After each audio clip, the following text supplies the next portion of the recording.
Hello and welcome back to study with Saurabh YouTube channel. आज के इस वीडियो में हम Bihar SI subject wise PYQ में केमिस्ट्री को कंटिन्यू करेंगे। हम केमिस्ट्री में ये लेक्चर नंबर 4 डिस्कस करेंगे, जहाँ पे हम 161 नंबर से लेकर 190 नंबर तक जो क्वेश्चंस है उनको डिस्कस करेंगे। तो चलिए वीडियो की शुरुआत करते हैं। इससे पहले के जो वीडियोस है, यदि आपने उनको नहीं देखा है तो वो आपको एक प्लेलिस्ट होगा, वो लिंक आपको डिस्क्रिप्शन में उसका मिल जाएगा। वहाँ पे सारे आई थिंक 40 से 45 वीडियो जो है वो मिल जाएंगे। और आपको पता है कि प्रीवियस ईयर कितना ज़्यादा इम्पोर्टेंट हो जाता है कोई भी एग्जामिनेशन हो उसके लिए। सवाल पूछा जा रहा है कि जो इलेक्ट्रोलाइटिक प्रोसेस होता है, विद्युत अपघटीय जो घटनाएं होती है, अपघटनीय जो प्रक्रिया होती है, उसमें कौन सा एलिमेंट जो होता है, कौन सा तत्व जो होता है वो यूज नहीं किया जा सकता है, कौन सा तत्व जो है वो प्राप्त नहीं किया जाता है इस प्रोसेस से। सिंपल भाषा में समझाऊं कि कौन सा तत्व यदि हमको प्राप्त करना है, एलिमेंट प्राप्त करना है, लाना है, तो हमें इलेक्ट्रोलाइसिस प्रोसेस की आवश्यकता जो है वो नहीं पड़ेगी। सवाल ये है, यदि हम समझने का प्रयास करें तो आपको पता है कि रिएक्टिविटी सीरीज जो चलती है, रिएक्टिविटी जो सीरीज चलती है वो कैसे चलती है? रिएक्टिविटी सीरीज जो है वो चलती है, ऐसे होती है। सोडियम, पोटेशियम, कैल्शियम, हाँ ठीक है, मैग्नीशियम, क्लोरीन और कैल्शियम दो चीजें होती है, तो ये कैल्शियम है और ये एल्युमिनियम। ऐसे चलती है रिएक्टिविटी सीरीज, आपको पूरी याद भी होनी चाहिए। अब आप देखो कि सोडियम ज्यादा रिएक्टिव है, पोटेशियम ज्यादा रिएक्टिव है, कैल्शियम ज्यादा रिएक्टिव है, तो आप इस तरीके से भी बिना कुछ जाने छांट सकते हो कि आयरन ही हमारा आंसर होने वाला है। कोई थ्योरी आपको नहीं पता है फिर भी, ठीक है। तो यहाँ पे होता है क्या, जितने भी रिएक्टिव ज्यादा होते हैं, जैसे सोडियम, पोटेशियम, कैल्शियम बहुत ज्यादा रिएक्टिव है, तो इनको क्या होता है ना, कि ये सब जो होते हैं वो अपना जो इसका पिघला हुआ सॉल्ट होता है ना, लवण होता है ना, उसमें इसको इलेक्ट्रोलाइसिस प्रोसेस किया जाना चाहिए। उसमें विद्युत अपघटन मतलब कि विद्युत देकर, उसमें इलेक्ट्रिसिटी देकर, उसमें करंट देकर उसको तोड़ना होता है पॉजिटिव और नेगेटिव आयनों में। पॉजिटिव और नेगेटिव आयनों में, जहां पे आप बोलते हो इलेक्ट्रोलाइटिक, इलेक्ट्रोलाइटिक जो प्रोसेस होता है ना, यहाँ पे दो चीजें होती हैं। यहाँ पे दो चीजें होती हैं, एक जो होता है वो एनोड होता है और दूसरा जो होता है वो कैथोड होता है। ये रॉड लगी हुई होती है उस टैंक में जहाँ पे इलेक्ट्रोलाइटिक प्रोसेस जो है वो होता है। एनोड पर क्या होता है ना, कि यहाँ पे ऑक्सीडेशन प्रोसेस होता है, ऑक्सीडेशन प्रोसेस होता है। और ये जो कैथोड होता है ना, यहीं पे जो है वो रिडक्शन होता है, रिडक्शन होता है। और रिडक्शन होने के बाद यहीं पे जो है, जो भी आपका धातु है ना, जो भी आपका मेटल है ना, वो यहीं पे आके जो है वो जमा हो जाता है, एक्युमुलेट यहीं पे होता है। और यहाँ से आप इसको जो है वो हटा सकते हो, इजिली हटा सकते हो। तो यही होता है, ठीक है। तो इलेक्ट्रोलाइटिक जो प्रोसेस है उससे इनको अलग किया जाता है। क्यों अलग किया जाता है? क्योंकि ये बहुत ज्यादा रिएक्टिव होते हैं। इनको नॉर्मली आप चाहोगे कि कार्बन या फिर कार्बन मोनोऑक्साइड के साथ सीधा सा गर्म कर दें और इनको निकाल लें, तो no, it is not possible for more reactive elements, ठीक है। रिएक्टिव एलिमेंट्स के लिए पॉसिबल नहीं होता है। लेकिन वहीं आयरन की जब बात करेंगे तो आयरन क्या है, आयरन बहुत कम रिएक्टिव होता है। ऐसा नहीं है कि रिएक्टिव नहीं है, लेकिन इन तीनों के माध्यम में कम रिएक्टिव होता है। इस कारण से इसको जो है वो ब्लास्ट फर्नर में क्या किया जाता है, ब्लास्ट फर्नर होता है, ब्लास्ट फर्नर, ठीक है। ब्लास्ट फर्नर्स जो होता है उसमें या तो इसको कार्बन मोनोऑक्साइड, कार्बन या फिर कार्बन मोनोऑक्साइड के साथ यदि इसको हीट कर देते हो, कार्बन या फिर कार्बन मोनोऑक्साइड को ब्लास्ट फर्नर में, आयरन को यदि जो हीट करते हो, तो आयरन तो होगा नहीं ना, वो तो वो ओर होगा ना आयरन का, हेमेटाइट, मैग्नेटाइट, सिडेराइट, लिमोनाइट, कोई भी हो सकता है। तो ये जो होता है वो ओर को गर्म जब करते हैं, और ये जो प्रोसेस होता है गर्म करने का, ये रिडक्शन प्रोसेस होता है। अपचयन विधि इसको कहते हैं, अपचयन विधि, रिडक्शन प्रोसेस इसको कहा जाता है। और इसी अपचयन विधि से ये प्राप्त किया जाता है। इसके लिए कोई भी बहुत ज्यादा खर्चीला आपको बिजली जो है वो नहीं देना पड़ेगा, ना तो इसमें विद्युत अपघटनीय प्रक्रिया जो है वो की जाएगी, ठीक है। बाकी जो सोडियम, पोटेशियम और कैल्शियम है, इसके लिए इलेक्ट्रोलाइसिस प्रोसेस की आवश्यकता होती है, अदरवाइज इसको आप प्राप्त नहीं कर सकते हो और से। ठीक है। सवाल आपसे पूछा जा सकता है कि एल्युमिनियम है, इस एल्युमिनियम को हम किस प्रोसेस से निकालते हैं? ये पूछा जाता है बार बार, तो एक आप प्रोसेस निकाल लो कि एल्युमिनियम को निकालने के लिए जो विद्युत अपघटनी विधि होती है उस विधि को बोलते हैं Hall Heroult process. Hall Heroult process, Hall Heroult विधि इसको कहा जाता है। हिंदी और अंग्रेजी दोनों सेम है, ये याद रखिए। बाकी हैवर विधि से भी किसको निकाला जाता है, तो वो अमोनिया को निकाला जाता है। ये एल्युमिनियम है, ध्यान रखिएगा। नेक्स्ट सवाल की ओर बढ़ते हैं। सवाल हमसे पूछा जा रहा है कि लोहे को जंग से बचाने के लिए किसका लेप लगाया जाता है? तो गैल्वेनाइजेशन किया जाता है, जिंक का लगाया जाता है, ये मैंने आपको बता रखा है। ठीक है, जो जंग लग जाता है उससे बचाने के लिए जिंक है, कैसे कैसे होता है ये भी मैंने आपको बता दिया है। तो आपसे कभी भी पूछा जाएगा कि ये जो रस्ट है, इस रस्ट का फॉर्मूला क्या होता है? तो रस्ट के लिए क्या कंडीशन चाहिए? पहले तो रस्ट के लिए कंडीशन की बात कर लेते हैं। रस्ट के लिए कंडीशन दो चाहिए। पहला कंडीशन चाहिए कि ऑक्सीजन जो है वो होनी चाहिए, और दूसरा कंडीशन जो होनी चाहिए वो मॉइस्ट होनी चाहिए।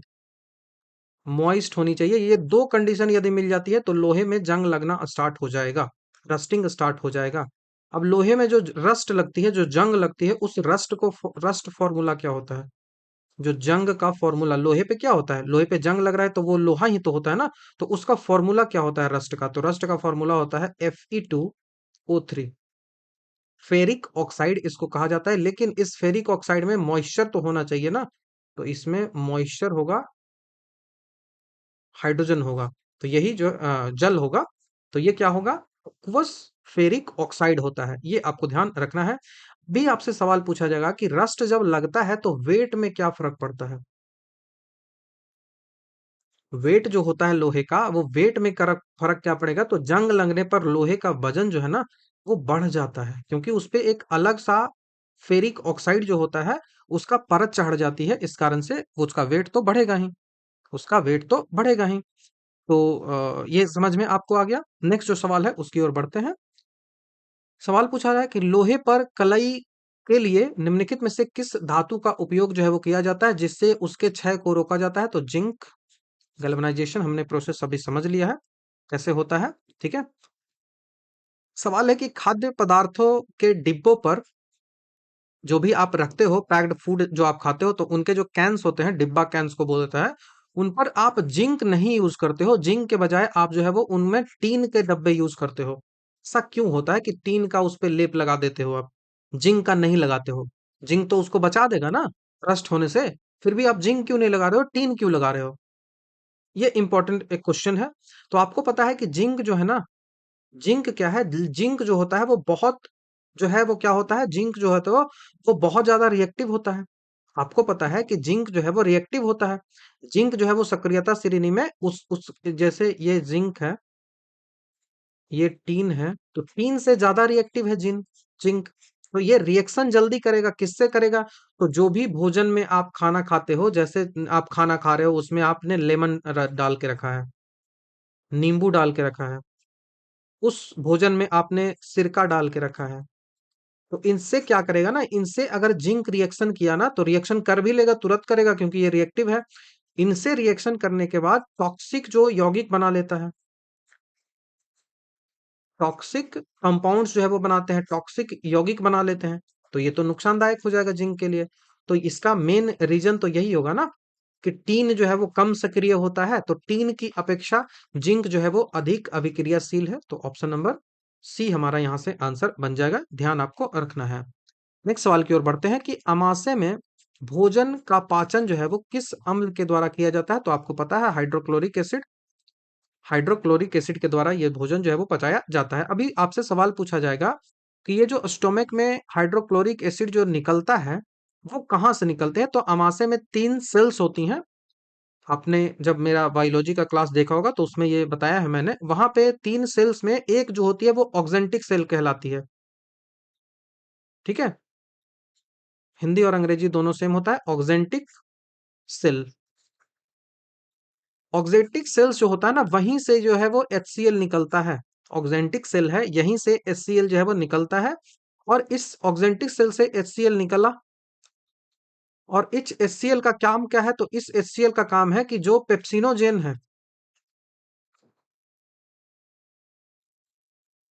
पेप्सिनोजेन जो है, जो कि इनएक्टिव फॉर्म में है, इनएक्टिव फॉर्म में है, इसको जो है वो एक्टिव करता है। इसको एक्टिवेट करके क्या बना देता है? तो इसको पेप्सीन बना देता है। और ये पेप्सीन जो है वो क्या है? ये एक्टिव है। ठीक है, ये सक्रिय है। और ये पेप्सीन फिर क्या करेगा? प्रोटीन को पचाएगा। प्रोटीन को जो है वो पाचन स्टार्ट कर देगा। और आपको पता है कि प्रोटीन का पाचन पेट से ही स्टार्ट होता है, इसी कारण से। लेकिन पूरी तरीके से कहाँ पचता है? तो वो छोटी आंत में पचता है। ये भी आपको पता होगा। ठीक है, तो ये आपको ध्यान रखना है। उसी के साथ साथ हाइड्रोक्लोरिक एसिड क्या करता है ना, कि हाइड्रोक्लोरिक एसिड जो है वो हमारा पेट में जो भी बैक्टीरियाज होते हैं उनको भी मारता है। हाइड्रोक्लोरिक एसिड जो है वो ऐसा कुछ भी तो हो सकता है ना,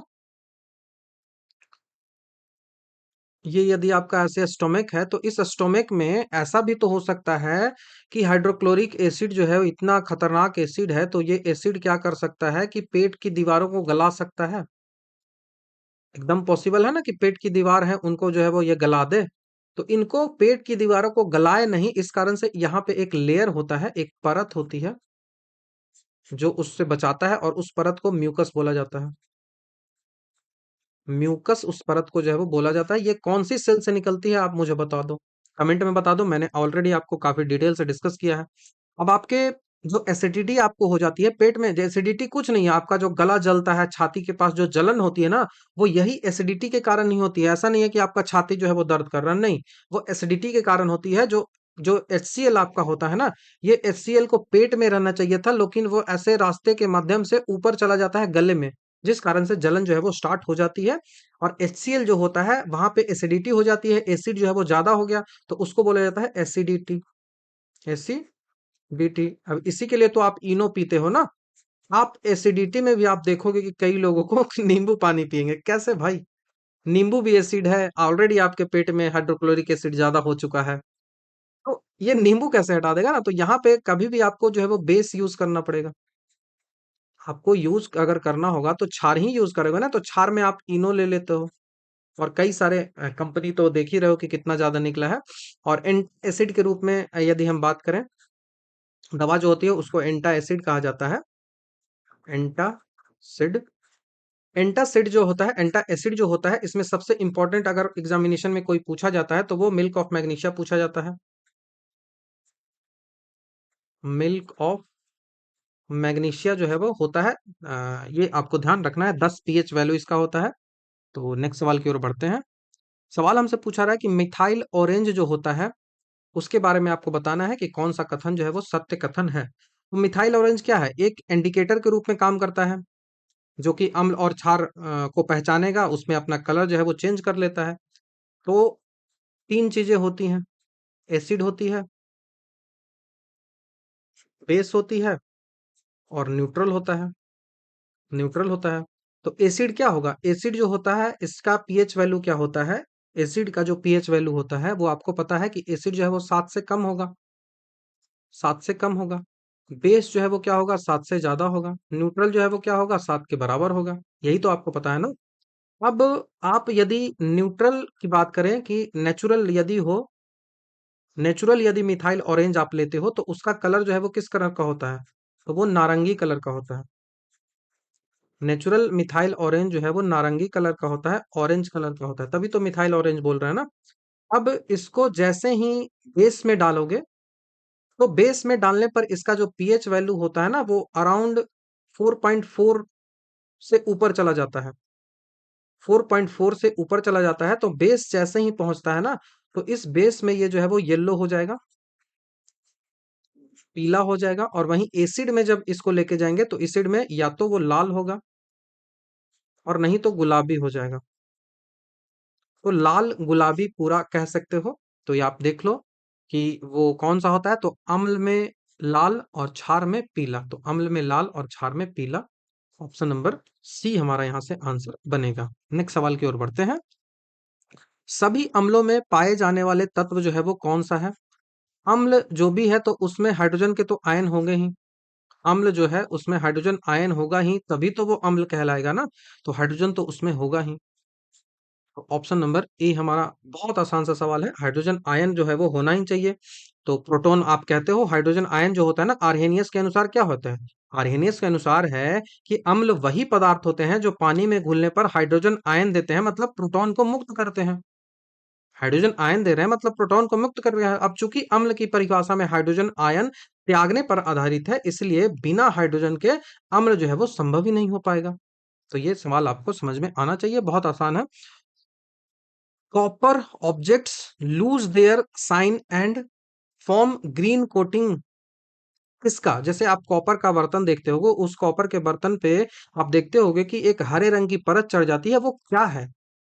वो हरे रंग की जो परत है वो क्या है? तो सबसे पहले तो वो कॉपर कार्बोनेट है। लेकिन वो कॉपर कार्बोनेट किस टाइप का है? तो वो जो बेसिक कॉपर कार्बोनेट है, ठीक है, वो क्षारीय कॉपर कार्बोनेट है, ये समझ में आना चाहिए। देखो ये है कॉपर, ये है कॉपर। कॉपर को हमने रिएक्शन करवाया है किससे? वाटर से। मॉइस्चर जो है वो है इन्वायरमेंट में, कोई दिक्कत नहीं है, मॉइस्चर तो है इन्वायरमेंट में। अब उस इन्वायरमेंट में कार्बन डाइऑक्साइड भी है, कार्बन डाइऑक्साइड भी है, उस इन्वायरमेंट में ऑक्सीजन भी है। इससे यदि ये रिएक्शन करता है तो रिएक्शन करके बनाता क्या है?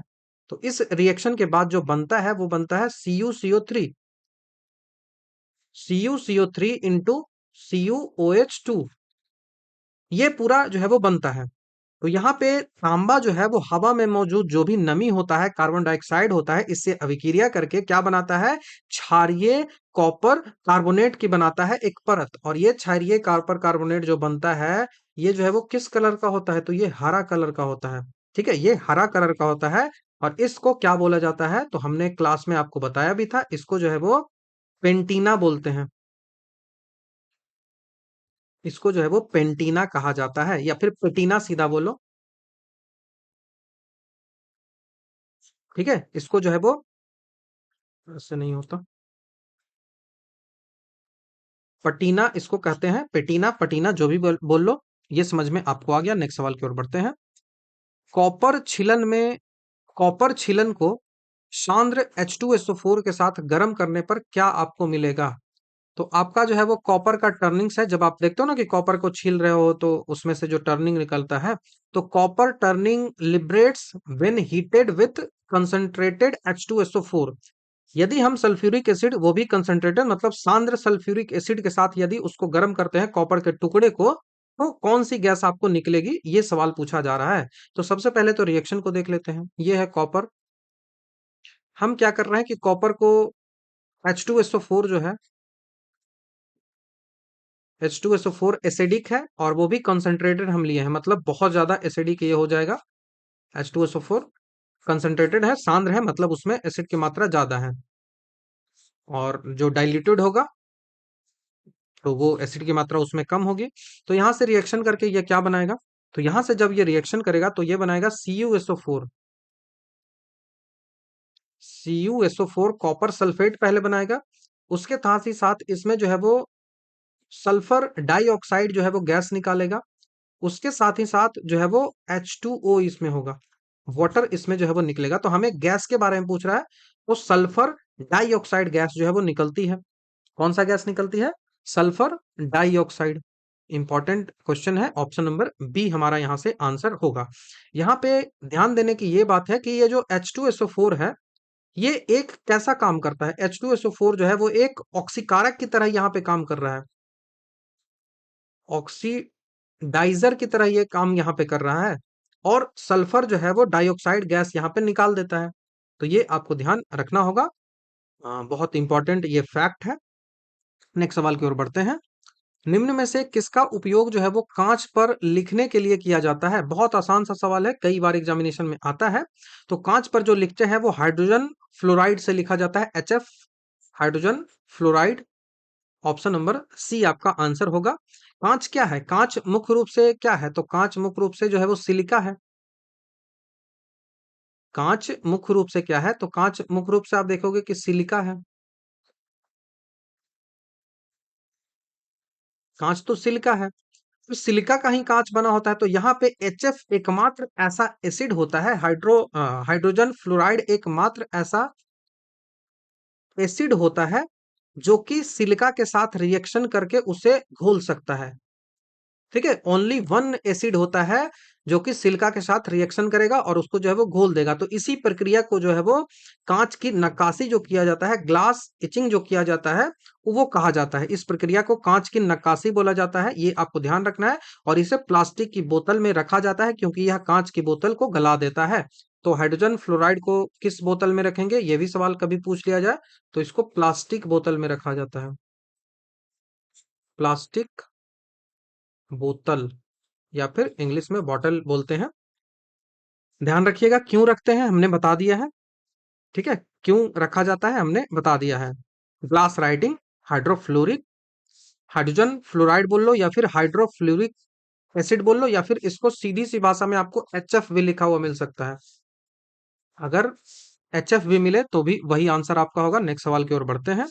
सवाल हमसे पूछा जा रहा है कि निम्न में से कौन सा धातु जो है वो हाइड्रोक्साइड सबसे कम क्षारीय होता है। किस धातु का हाइड्रोक्साइड जो है, हाइड्रोक्साइड कहने का मतलब क्या है, मेटल का हाइड्रोक्साइड है, वो सबसे लीस्ट बेसिक होता है, सबसे कम बेसिक होता है, ये बोल रहा है। ठीक है, सबसे कम बेसिक होता है ये बोल रहा है। तो आपको जहां से आंसर होगा वो मैग्नीशियम का हाइड्रोक्साइड होगा। ऑप्शन नंबर ए हमारा यहाँ से आंसर होगा। बात करें तो यहाँ कंसेप्ट क्या काम करना है ना, कि ये सभी जो आवर्त सारणी के समूह दू, जो ग्रुप दू के तत्व होते हैं ना, वो समूह में ऊपर से नीचे जाने पर उनका साइज जो है वो बढ़ता है। आपको पता है कि इस तरीके से यदि आप पीरियोडिक टेबल में आते हैं तो उनका साइज जो है वो इंक्रीज होता है। साइज क्यों इंक्रीज होता है, क्योंकि इनका रेडियस जो है वो बढ़ता है। रेडियस जो है वो बढ़ता है, मतलब इनके बीच का जो फोर्स है वो कमजोर होता है। ये सब यहाँ से आप निकाल सकते हो। तो जैसे जैसे धातु का आकार बढ़ता है ना, तो धातु और हाइड्रोक्साइड आयन के बीच की जो दूरी है वो बढ़ती है और आकर्षण बल जो है वो कमजोर होता है, जिस कारण से जो भारी धातुएं जो है वो आसानी से हाइड्रोजन आयन जो है वो मुक्त कर देती है। हाइड्रोजन आयन आसानी से मुक्त कर देती है। अब मैग्नीशियम जो है वो इस समूह में सबसे ऊपर आता है। अब इसका आकार जो है वो सबसे छोटा होने के कारण हाइड्रोजन आयन को ये मजबूती से पकड़ के रखेगा और कम आयन जो है वो मुक्त करेगा। इस कारण से ये सबसे कम क्षारीय हो जाएगा। तो ऐसे लिख लो, या फिर पीरियोडिक टेबल आपको याद है तो आप आसानी से उस वैसे कर सकते हो। ठीक है, ये आपको ध्यान होना चाहिए। तो इसी तरीके से इसको जो है वो लिखा जाता है। अभी यदि आपसे बात करें क्या कि सबसे अधिक जो है वो सबसे प्रबल क्षार जो है वो कौन सा होगा, तो सबसे प्रबल जो क्षार होगा, सबसे लीस्ट तो मैग्नीशियम है, सबसे प्रबल जो है वो क्षार कौन सा होगा, तो वो होगा BaOH2। ठीक है, मैग्नीशियम की तुलना में सारा जो है वो अधिक होता है और सबसे ज्यादा जो है वो BaOH2 होता है।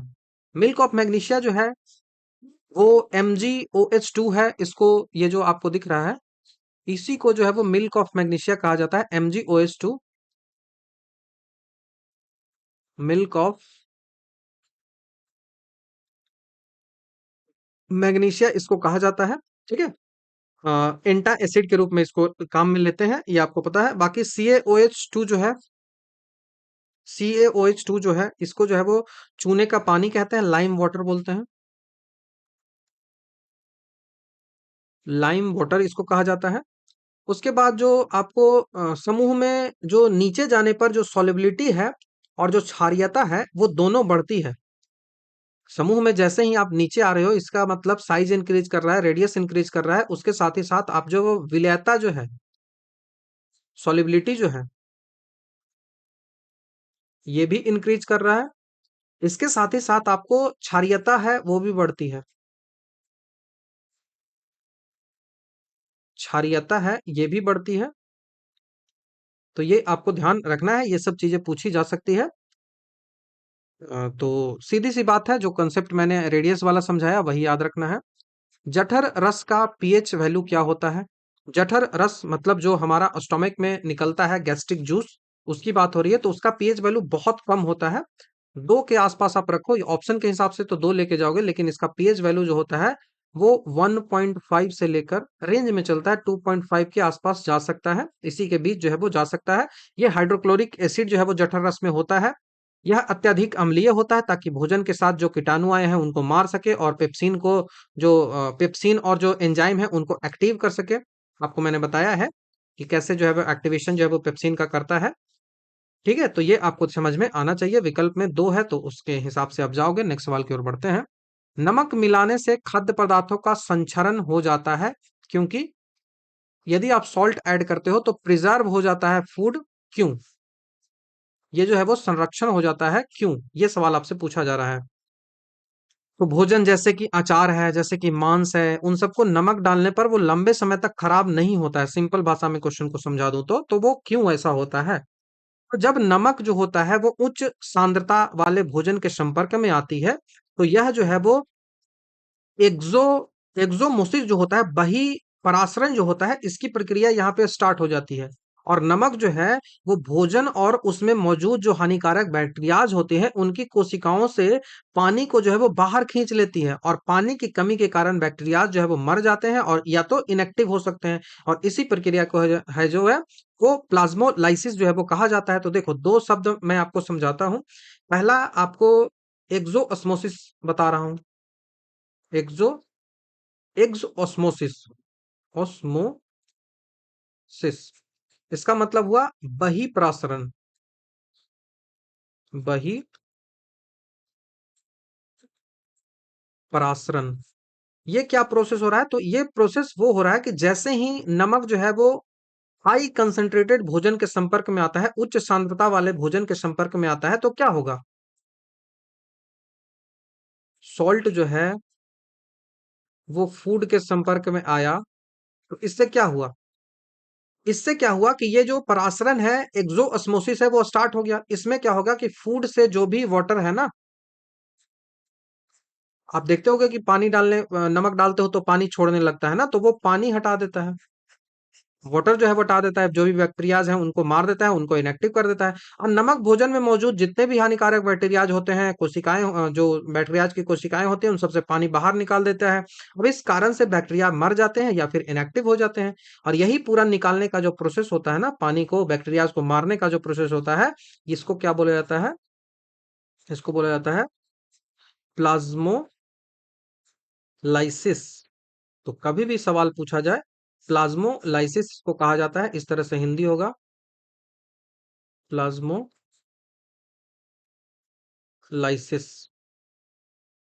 तो समझ में आना चाहिए। तो यहां से आंसर हमारा क्या हो जाएगा? हमारा आंसर होगा कि कोषों से पानी खींच लेता है, ड्रॉ वाटर फ्रॉम सेल्स। सी हमारा आंसर हो जाएगा। नेक्स्ट सवाल की ओर बढ़ते हैं। 74 नंबर का सवाल है, 174, कि कौन सा अम्ल जो है वो कांच को घोल सकता है? तो अभी HF मैंने बताया ना, HF मैंने बताया कौन सा? तो हाइड्रोफ्लोरिक अम्ल। हाइड्रोफ्लोरिक अम्ल, हाइड्रोजन फ्लोराइड इसको कहा जाता है। इसको आप HF लिखोगे, इसको आप HF लिखोगे।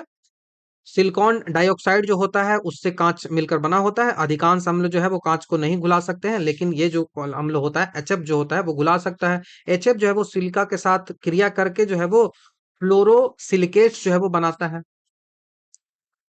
HF जो है वो SiO2 सिलिकॉन ऑक्साइड है, इससे अभिक्रिया करेगा और इसके बाद क्या बनेगा? इसके बाद फ्लोरोसिलिकेट जो है वो बनाएगा। Not chloro, it is fluoro, fluoro silicate जो है वो बनाएगा। क्या बनाएगा? फ्लोरोसिलिकेट। अब इसी कारण जो है वो HF को कभी भी कांच की बोतल में नहीं रखा जाता। इसे इसे जो है वो वैक्स, मोम या फिर प्लास्टिक की बोतल में रखा जाता है HF को। तो HF को मैंने ऑलरेडी आपको बता दिया है, इसको जो कांच की बोतल है नहीं रखा जाता है। कहाँ रखेंगे? या तो आप इसको प्लास्टिक में रख लो, नहीं तो आप इसको मोम की बोतल है उसमें रख लो। ठीक है, यहाँ पे रख सकते हो। हमने इस बारे में आपको जो है वो बता भी रखा है। नेक्स्ट सवाल की ओर बढ़ते हैं। सवाल है कि यूरिन जो होता है, इस यूरिन का आपको पीएच वैल्यू जो है वो बताना है। तो मानव मूत्र की जो पीएच वैल्यू होता है उसके बारे में आपको सवाल जो है वो बताना है। तो मानव जो मूत्र होता है उसका पीएच वैल्यू 6 के साथ आप जाओगे यहाँ पे। ऑप्शन नंबर बी हमारा आंसर है। बाकी ये रेंज में चलता है, ठीक है, ये रेंज में चलता है। ये जो है वो हल्का अम्लीय होता है। इसका पीएच जो है वो आधार 4.5 से लेकर 8 के बीच जो है वो जा सकता है, लेकिन औसतन आप जो है वो इसको 6 मान के चलोगे। ये रेंज में पूरा चलते रहता है। क्यों रेंज में चलता है? क्योंकि यहाँ पे ना बफर सॉल्यूशन की तरह ये काम करता है। बफर सॉल्यूशन की तरह काम करता है, ना तो ज्यादा एसिडिक होता है ना ही ज्यादा बेसिक होता है, यदि कुछ एक्सटर्नल चीजें जो है वो मिला दी जाती है। इसमें मुख्य रूप से यूरिया के साथ जो है वो यूरिक एसिड मौजूद होता है यूरिन में। यूरिक एसिड जो है वो मौजूद होता है। आप जो मूत्र का गंध होता है, ये दो टाइप का होता है। पहला कि ताजा यदि मूत्र हो तो उसका गंध जो है वो कैसा होगा, और मूत्र जो है वो 3-4 घंटे बीत चुके हैं, इस बाद जो है वो गंध जो है वो बहुत खतरनाक जो गंध होता है वो किस कारण से होता है। सो आपको पता है कि 3 से 4 घंटे के बाद जो होता है वो अमोनिया के कारण होता है, और ये जो ताजा मूत्र होता है वो यूरिक एसिड के कारण होता है। तो ये ध्यान आपको रखना है। बाकी मूत्र का जो येलो कलर होता है वो यूरोक्रोम के कारण होता है। यूरोक्रोम वर्णक होता है, उस कारण से होता है। नेक्स्ट सवाल की ओर बढ़ते हैं। पाचन तंत्र द्वारा उत्पादित अम्ल जो है वो कौन सा है?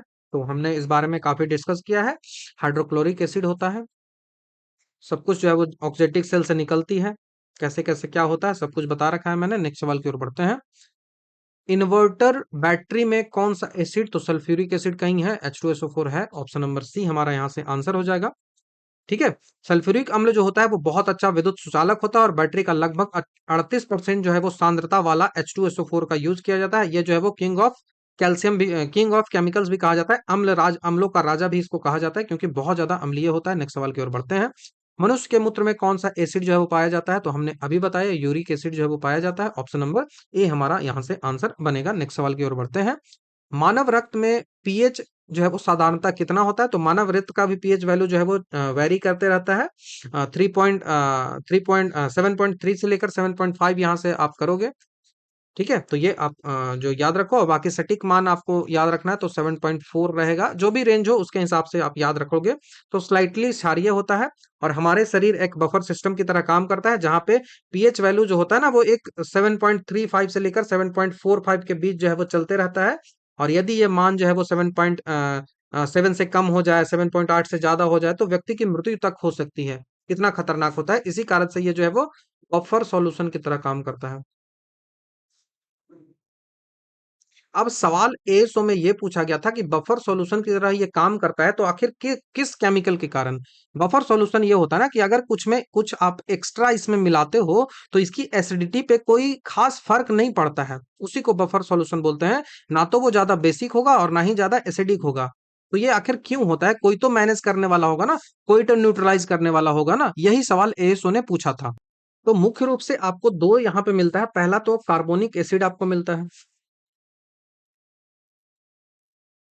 कार्बोनिक एसिड मिलता है। एएसओ में कार्बोनिक एसिड भी नहीं लिखा था, बस फॉर्मूला लिख दिया था H2CO3। ये जो होता है वो कार्बोनिक अम्ल है। कार्बोनिक अम्ल है, ठीक है। ये होता है। दूसरा क्या होता है? तो दूसरा जो होता है वो बाई कार्बोनेट्स के आयन होते हैं। बाई कार्बोनेट्स आयन होते हैं। इसका फॉर्मूला क्या होता है? तो HCO3 में। ये भी फॉर्मूला ही पूछा गया था एग्जामिनेशन के ऑप्शन में। यही जो है वो बफर सॉल्यूशन की तरह काम जो है वो करता है हमारे बॉडी में। हमारा बॉडी का जो पीएच वैल्यू है उसको जो है वो मेंटेन करता है, 7.3 से लेकर 7.5 के आसपास जो है वो करता है। इससे ज्यादा यदि होता है तो व्यक्ति की मृत्यु हो जाएगी। यदि रक्त में हम एसिड बहुत ज्यादा बढ़ा देंगे तो बाइकार्बोनेट्स क्या करता है ना, एसिड जैसे ही बढ़ाएंगे तो ये बाइकार्बोनेट्स क्या करेगा कि बाइकार्बोनेट जो है वो हाइड्रोजन आयन को एब्जॉर्ब कर लेगा। और यदि जो है वो क्षार ज्यादा हो जाता है ना, तो ये कार्बोनिक एसिड जो होता है ना, ये क्या करता है कि हाइड्रोजन आयन को छोड़ देता है। तो ये इसीलिए ये दोनों इंपॉर्टेंट है, एकदम रट जाइएगा, कार्बोनिक एसिड और बाइकार्बोनेट आयन। एक्सप्लेन भी मैंने कर दिया कि कैसे ये चीजें जो है वो काम करती हैं। कोई समस्या नहीं होगा। बाकी क्लास में तो मैंने काफी डिटेल से इसको बता रखा है। सवाल है कि शहद की मक्खी का विष कौन सा होता है? How is the poison of honey bee? शहद की मक्खी का जो विष होता है वो कैसा होता है? कैसा होता है, इस बारे में बात आ रही है। तो जो मधुमक्खी का जो डंक होता है तो वो जहर आपको दे रहा है, तो आपको पता है कि वो एसिडिक ही होता है। मतलब आसान सा सवाल है। अब एसिड पूछ लिया जाए तो अलग बात है। तो मधुमक्खी की डंक में कौन सा होता है? तो वो फॉर्मिक एसिड होता है।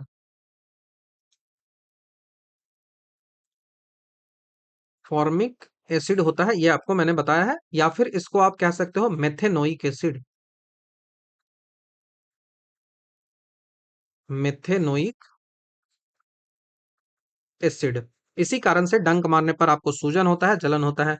अगर ये एसिड है तो आपको ट्रीटमेंट के लिए क्या करना पड़ेगा? मधुमक्खी डंक मार रही है तो आपका जो ट्रीटमेंट होगा, आपका जो इलाज होगा वो क्या करेगा? तो इसको प्रभाव को यदि कम करना है तो आपको क्षार चाहिए, और क्षार के रूप में आप बेकिंग सोडा यूज कर लो। बेकिंग सोडा यूज कर लो। जैसे ही बेकिंग सोडा यूज करोगे, लगाओगे, तो ये जो है वो अम्ल को उदासीन कर लेगा। ठीक है, तो ये आपको ध्यान रखना होगा, इंपॉर्टेंट है। नोट ये भी याद रखना है कि ततैया जिसको वाष्प कहा जाता है, उसका विष जो है वो कैसा होता है? दूसरा जो है वो क्या है? वो ततैया है। वाष्प है, इसको कहा जाता है ततैया। इसका जो विष होता है, हमने क्लास में आपको बता रखा है, आप देख लीजिएगा। इसको जो है वो ततैया, ये जो है वो विष कैसा, इसका जो टॉक्सिक, इसका जो विष होता है वो कैसा होता है, टॉक्सिक कैसा होता है? तो इसका जो टॉक्सिन होता है, इसका जो टॉक्सिन होता है वो क्षारीय होता है। इसी कारण से ये इंपॉर्टेंट है। ये जो है वो क्षारीय होता है, ये आपको ध्यान रखना होगा। पीएच स्केल को किसने फाइंड किया था? आपको पता है, सोरेनसन ने किया था, 1909 में किया था। एंटा एसिड के रूप में पता है क्या क्या चीजें यूज किया जाता है? मैग्नीशियम हाइड्रोक्साइड, एल्युमिनियम हाइड्रोक्साइड, ये सब यूज कर सकते हो। उसके साथ ही साथ मिल्क ऑफ मैग्नीशिया यूज कर सकते हो। ग्लास में नक्काशी करने के लिए हाइड्रोजन फ्लोराइड का यूज करते हो, एचएफ का यूज करते हो। ये आपको ध्यान होना चाहिए, सब कुछ मैंने जो है वो आपको बता दिया है। नेक्स्ट सवाल की ओर हम बढ़ते हैं।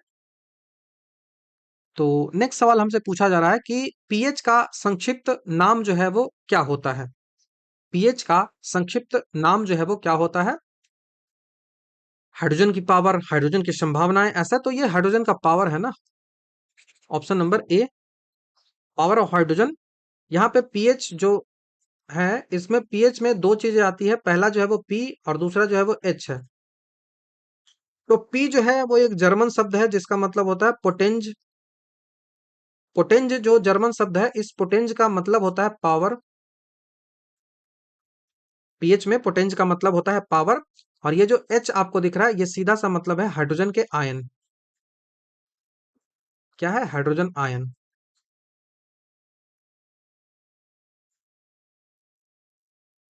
हाइड्रोजन आयन, तो ये समझ में आना चाहिए। पीएच जो है वो किसी विलयन का एसिडिटी, क्षारीयता जो होती है उसको मापने का पैमाना होता है।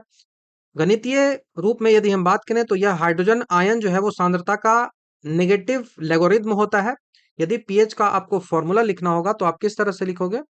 और 10 के गुणक में पीएच चलता है, ये भी याद रखिएगा, मैंने क्लास में सब कुछ बता रखा है। तो पीएच का जो वैल्यू होता है वो माइनस लॉग हाइड्रोजन के आयन जो है वो होते हैं, ये याद रखिएगा। सोरेनसन ने इसको खोजा था, मैंने बता दिया है। तो ये आपको ध्यान रखना होगा। नेक्स्ट सवाल की ओर बढ़ते हैं। मिल्क ऑफ मैग्नीशिया का पीएच जो है वो कितना होता है? तो मिल्क ऑफ मैग्नीशिया का पीएच 10.5 रख लो। ठीक है, 10.5 रख लो। मिल्क ऑफ मैग्नीशिया क्या है? इसका जो रासायनिक नाम है मिल्क ऑफ मैग्नीशिया का, वो क्या है? तो रासायनिक नाम सबसे पहले तो मैग्नीशियम हाइड्रोक्साइड है। मैग्नीशियम हाइड्रोक्साइड है, MgOH2। मैग्नीशियम हाइड्रोक्साइड इसका नाम है मिल्क ऑफ मैग्नीशिया का। ये क्या है? एक बीक वेश है। बीक वेस है क्योंकि वैल्यू जब 14 के पास पहुंचेगी तब ना स्ट्रांग होगा। चूंकि यह क्षार है तो इसका पीएच जो है वो 7 से अधिक होगा, तो इसका मान जो है वो 10.5 हो सकता है।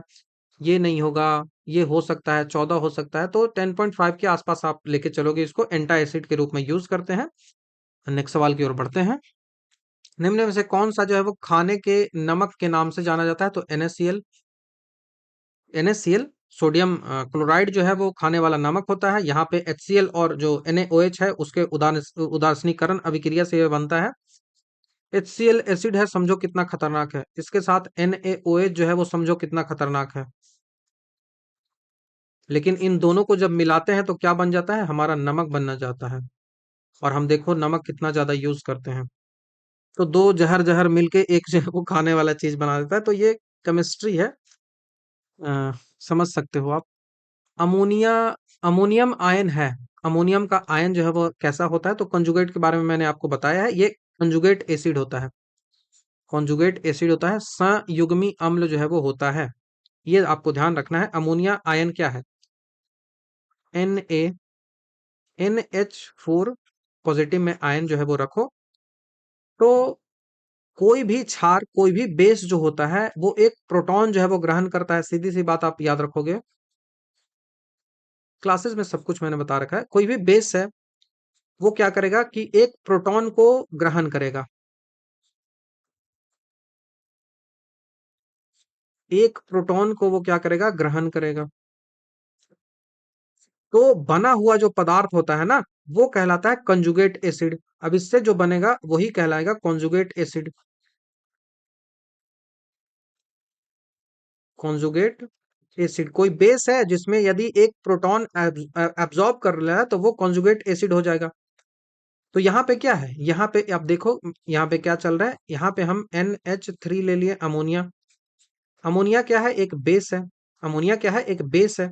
अब इसको हमको हाइड्रोजन आयन देना है, तो अमोनिया को हाइड्रोजन आयन जैसे ही दोगे तो ये क्या हो जाएगा, N, 3 हाइड्रोजन पहले से था ही, एक हाइड्रोजन और दे दिया तो ये 4 हो गया। और हाइड्रोजन जब ले लिया है तो उस पे जो है वो नेगेटिव चार्ज आएगा या पॉजिटिव चार्ज आएगा, तो उस पे पॉजिटिव चार्ज आएगा, उस पे पॉजिटिव चार्ज आएगा। तो ये समझ में आना चाहिए, चूंकि NH4 एक जो है वो प्रोटॉन को दान करने की क्षमता रखता है, इस कारण से इसे जो है वो NH3 का संयुग्मी अम्ल जो है वो कहा जा सकता है। तो ये इस तरह से आपको ध्यान रखना होगा। नेक्स्ट सवाल की ओर बढ़ते हैं। पसीने में सामान्यतः उपस्थित जो खनिज लवण होता है वो कौन सा होता है, तो आपको पता है सोडियम क्लोराइड होता है। सोडियम क्लोराइड होता है। पसीना मुख्य रूप से, इसमें वाटर होता है, इसमें सॉल्ट होता है और कई सारे जो है वो अपशिष्ट पदार्थ है वो इसमें होते हैं। एक्सक्रीटरी सिस्टम के माध्यम से जो है वो स्वेट ग्लैंड होता है, उसके माध्यम से निकालना होता है। तो पसीने में सबसे अधिक मात्रा में तो आपको नमक मिलेगी, सोडियम क्लोराइड जो है वो सबसे अधिक मात्रा में ही मिलती है। तो सोडियम क्लोराइड आपको ध्यान रखना होगा। पसीने का स्वाद जो है वो नमकीन इसी कारण से होता है, और सूखने पर कपड़ों पर सफेद जो धब्बे आ जाते हैं वो इसी नमक के कारण नहीं आते हैं। और यह शरीर के जो है वो इलेक्ट्रोलाइट संतुलन को बनाए रखने में मदद करता है, थर्मोरेगुलेटर के रूप में भी काम करता है। नेक्स्ट सवाल की ओर बढ़ते हैं। नेक्स्ट सवाल है, ट्राई बेसिक एसिड क्या है? ट्राई बेसिक एसिड जो है वो क्या होता है, तो वह कौन सा अम्ल है जो अपने अणु से 3 हाइड्रोजन आयन को प्रदान कर सकता है, 3 हाइड्रोजन आयन को दे सकता है। सिंपल भाषा में मैंने आपको एग्जाम्पल जो है वो समझाया। तो एक अम्ल जितने विस्थापित हाइड्रोजन परमाणु देता है उसे उसकी जो है वो क्षारकता कहा जाता है। तो यहाँ पे हमसे पूछ रहा है कि 3 वाला, आपसे सवाल यदि पूछा जाए कि बेसिसिटी, क्षारकता, बेसिसिटी क्षारकता ऑफ एसिड, मतलब वो कितना एसिड में कितना गुण है कि वो क्षार बन पाए। तो क्षार बनने के लिए क्या पड़ेगा, तो अम्ल जितने विस्थापित हाइड्रोजन परमाणु रखता है, मतलब हाइड्रोजन कितना त्याग कर रहा है, त्याग कर सकता है, उसी को जो है वो बेसिसिटी जो है वो कहा जाएगा। उसी को बेसिसिटी जो है वो कहा जाएगा। तो हमसे पूछ रहा है कि ट्राई बेसिक एसिड जो 3 हाइड्रोजन को मुक्त कर दे, तो हमसे सबसे पहले फॉर्मूला है हाइड्रोक्लोरिक एसिड। पहला जो ऑप्शन है वो क्या है, hydro hydrochloric acid. Option number A जो है वो हाइड्रोक्लोरिक एसिड है। तो हाइड्रोक्लोरिक एसिड है। दूसरा जो ऑप्शन नंबर है वो सल्फ्यूरिक एसिड है। तीसरा जो ऑप्शन नंबर है वो फॉस्फोरिक एसिड है। और चौथा जो ऑप्शन नंबर है वो नाइट्रिक एसिड है। तो हाइड्रोक्लोरिक एसिड जो है वो क्या है, हाइड्रोक्लोरिक एसिड की बात है ना, नॉट फ्लोरिक। हाइड्रोक्लोरिक है वो क्या है, HCl है हाइड्रोक्लोरिक एसिड। अब HCl क्या करेगा, हाइड्रोक्लोरिक एसिड क्या करेगा कि केवल और केवल एक हाइड्रोजन जो है वो ये दे सकता है, ओनली एक हाइड्रोजन दे सकता है। तो इसको मोनो बेसिक बोलेंगे, मोनो बेसिक इसको कहा जाएगा। दूसरा जो ऑप्शन है वो सल्फ्यूरिक एसिड है। सल्फ्यूरिक एसिड जो है वो कितना हाइड्रोजन जो है वो दे सकता है, तो सल्फ्यूरिक एसिड जो है उसके पास कितना हाइड्रोजन है, सल्फ्यूरिक एसिड का सबसे पहले तो फॉर्मूला लिख लो, H2SO4। तो ये जो है वो 2 हाइड्रोजन को लॉस कर सकता है, तो ये क्या करेगा, ये 2 हाइड्रोजन को लॉस करेगा। 2 हाइड्रोजन को लॉस करना मतलब डाई बेसिक हो गया। तीसरा जो ऑप्शन है वो फॉस्फोरिक एसिड है। फॉस्फोरिक एसिड है मतलब H3PO4 है। फॉस्फोरिक एसिड है तो इसमें कितना हाइड्रोजन को लॉस कर सकते हो? 3 हाइड्रोजन को लॉस कर सकते हो। तो यही तो हमारा 3 ही पूछ रहा है ना कि कितना कर सकते हो। तो ये जो है वो ट्राई बेसिक हो गया। ट्राई बेसिक हो गया। चौथा जो है वो क्या है? नाइट्रिक एसिड है। नाइट्रिक एसिड क्या है? HNO3। HNO3 तो यहाँ तो एक ही हाइड्रोजन को आप लॉस कर सकते हो। तो वो ये जो है वो मोनो बेसिक हो गया। मोनो बेसिक हो गया। तो अब आपको तो समझ में आ गया होगा ना। तो यहाँ से जो हमारा आंसर होगा ट्राई बेसिक के लिए कौन सा होगा? Option number C, phosphoric acid. ठीक है, नेक्स्ट सवाल की ओर बढ़ते हैं। निम्नलिखित में से किस तत्व के लक्षण जो है वो प्रायः नीले रंग के होते हैं? ठीक है, लवण नॉट लक्षण। It is a salt. Which of the following element are generally blue in colour? उसका जो सॉल्ट होता है वो ब्लू होता है कलर में, तो वो कॉपर का होगा। ऑप्शन नंबर डी हमारा यहाँ से आंसर बनेगा। कॉपर सल्फेट क्या है? CuSO4 into 5H2O। ये क्या है? ये जो है वो कॉपर सल्फेट है। कॉपर सल्फेट है। ठीक है, तो ये सी है, ये पी है, सल्फेट है तो एस है। कॉपर सल्फेट है। अब इस कॉपर सल्फेट को पता क्या बोलते हैं? इस कॉपर सल्फेट को बोला जाता है नीला थोथा। नीला थोथा। Blue vitriol. ब्लू विट्रियोल इसको कहा जाता है। तो कॉपर सल्फेट जैसे ही आया तो बी के बगल में सी आता है, तो ऐसे करके आप इसको याद रख सकते हो। बहुत आसान है, क्योंकि नीला थोथा, पीला थोथा बहुत कुछ याद करना पड़ता है। CuSO4 जो होता है, जो ये समझ में आ गया CuSO4। अब जो कॉपर होता है, कॉपर को यदि आयंस को हम अलग निकाल के रखें तो कॉपर के जलयोजित आयन जो होते हैं वो दृश्य प्रकाश में लाल रंग को अवशोषित करके नीला रंग को जो है वो परिवर्तित करते हैं। इस कारण से ये जो है वो नीला दिखने का, तो ये नीला दिखेगा, आपको याद रखना होगा। ठीक है, क्यों होता है? क्योंकि मैंने बता दिया कि कॉपर के जो आयंस होते हैं ना, इसमें से क्या किया जाएगा ना, कि कॉपर्स के जो भी आयन होंगे, दो आयन्स है, इनको जो है वो क्या करेगा? जलयोजित आयन दृश्य प्रकाश में लाल रंग का दिखेगा, लाल रंग को एब्जॉर्ब कर लेगा। लाल जो है वो एब्जॉर्ब कर लेगा, तो इस कारण से ये दिखेगा कैसा? तो ये जो है वो नीला दिखेगा, ब्लू दिखेगा। लाल तो एब्जॉर्ब हो चुका है। नेक्स्ट सवाल की ओर बढ़ते हैं। सागर जल जो होता है उसमें सर्वाधिक मात्रा में पाया जाने वाला पदार्थ कौन सा है? वाटर, जो ओसेनिक वाटर होता है उसमें क्या मिलता है? तो उसमें कॉमन साल्ट सबसे ज्यादा मिलता है। यहीं से तो सॉल्ट बनता है ना। तो समुद्र जल में घुले हुए लवणों का लगभग 77 जो हिस्सा होता है वो सोडियम क्लोराइड होता है। 77% जो हिस्सा होता है वो, इसके बाद जो है वो मैग्नीशियम क्लोराइड और कैल्शियम क्लोराइड होता है। तो पहला तो NaCl हो गया, दूसरा जो है वो मैग्नीशियम क्लोराइड हो गया, और तीसरा जो है वो कैल्शियम सल्फेट हो गया। तो ये आपको ध्यान रखना होगा। नेक्स्ट सवाल की ओर बढ़ते हैं। एक अम्लीय घोल का पीएच वैल्यू कितना होता है? तो अम्ल क्या है? 7 से कम होना चाहिए। ऑप्शन नंबर ए हमारा यहाँ से आंसर बन जाएगा। नेक्स्ट सवाल की ओर बढ़ते हैं, और इस जो सेट है इसका लास्ट सवाल। एक विलियन जिसका पीएच जो है वो 3 है, तो उस विलियन में OH की सांद्रता कितनी होगी? सवाल बहुत आसान है, बस एक बार समझ लेते हैं। तो पीएच वैल्यू हमको कितना दिया हुआ है? 3 दिया हुआ है। इसका मतलब क्या हुआ कि हाइड्रोजन आयन सांद्रता जो है वो कैसे लिखी जाती है? हाइड्रोजन के आयन की सांद्रता जो है वो कैसे लिखी जाती है? तो आपको मैंने बताया 10 के वैल्यू में लिखा जाता है, 10 पीएच। तो यहाँ पे क्या आप लिखोगे कि 10⁻³ हो गया, क्योंकि पीएच वैल्यू 3 है तो हाइड्रोजन आयन का सांद्रता ये हो गया। दूसरा स्टेप की क्या होगा? दूसरा स्टेप होगा, इसको जो है वो OH की सांद्रता पूछी जा रही है, तो इस हाइड्रोजन को क्या करेंगे? इस हाइड्रोजन को क्या करेंगे? इसको जो है वो OH के साथ मल्टीप्लाई करेंगे। OH के साथ जो है वो मल्टीप्लाई करेंगे तो हमें क्या मिलेगा?